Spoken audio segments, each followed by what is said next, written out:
Assalamualaikum warahmatullahi wabarakatuh. Halo teman-teman, perkenalkan nama saya Miftul Janaer dari Kabupaten Sidenen Rapang dengan nomor induk mahasiswa 200409500003 dari kelas 20C. Program studi Pendidikan Guru Pendidikan Anak Usia Dini, Fakultas Ilmu Pendidikan Universitas Negeri Makassar, angkatan 2020.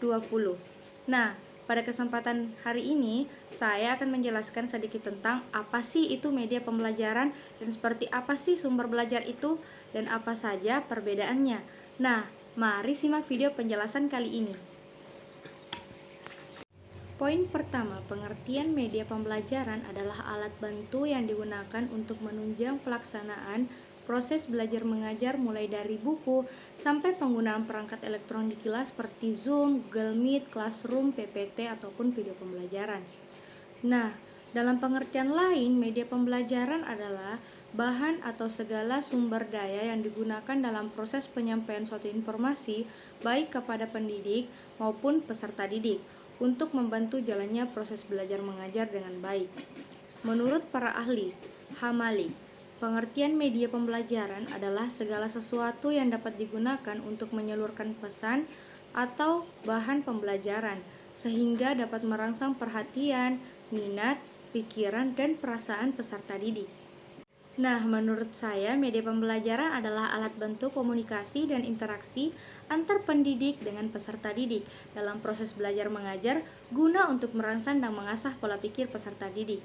Dan media yang digunakan dalam pembelajaran peserta didik harus bervariasi dan menyesuaikan dengan karakteristik dengan gaya belajar peserta didik.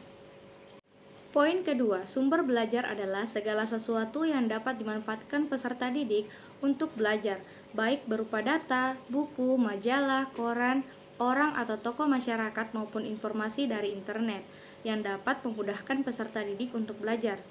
Nah, menurut para ahli yaitu sumber belajar adalah segala sesuatu yang dapat dimanfaatkan untuk memfasilitasi seseorang baik pendidik maupun peserta didik.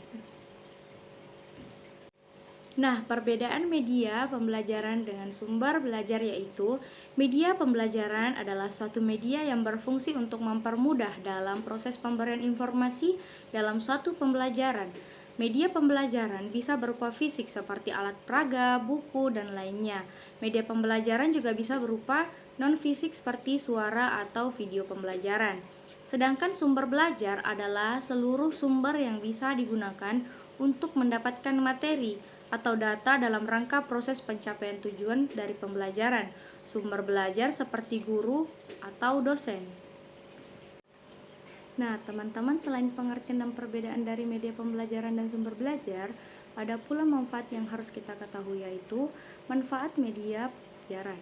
Yang pertama, penyampaian materi pelajaran dapat diseragamkan. Yang kedua, proses pembelajaran menjadi lebih jelas dan menarik. Yang ketiga, proses pembelajaran menjadi lebih interaktif. Yang keempat, efisiensi dalam waktu dan tenaga. Yang kelima, meningkatkan kualitas hasil belajar peserta didik. Yang keenam, memungkinkan proses belajar dapat dilakukan di mana saja dan kapan saja. Yang ketujuh, media dapat menumbuhkan sikap positif peserta didik terhadap materi dan proses belajar. Yang kedelapan, merubah peran pendidik ke arah yang lebih positif dan produktif. Sedangkan manfaat sumber belajar yang pertama memberi pengalaman belajar secara langsung dan konkret kepada peserta didik. Yang kedua, dapat menyajikan sesuatu yang tidak mungkin diadakan, dikunjungi, atau dilihat secara langsung dan konkret. Tiga, dapat menambah dan memperluas cakrawala sajian yang ada di dalam kelas. Yang keempat, dapat memberi informasi yang akurat dan terbaru. Yang kelima, sumber belajar dapat memberikan motivasi yang positif. Yang keenam, sumber belajar dapat merangsang untuk berpikir, bersikap, dan berkembang lebih lanjut. Yang ketujuh, dapat membantu memecahkan masalah pendidikan atau instruksional baik dalam lingkup mikro maupun makro.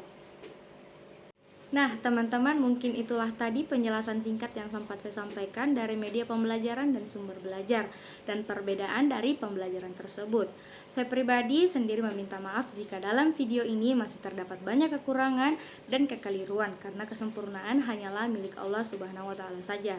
Sekian dan terima kasih. Wassalamualaikum warahmatullahi wabarakatuh.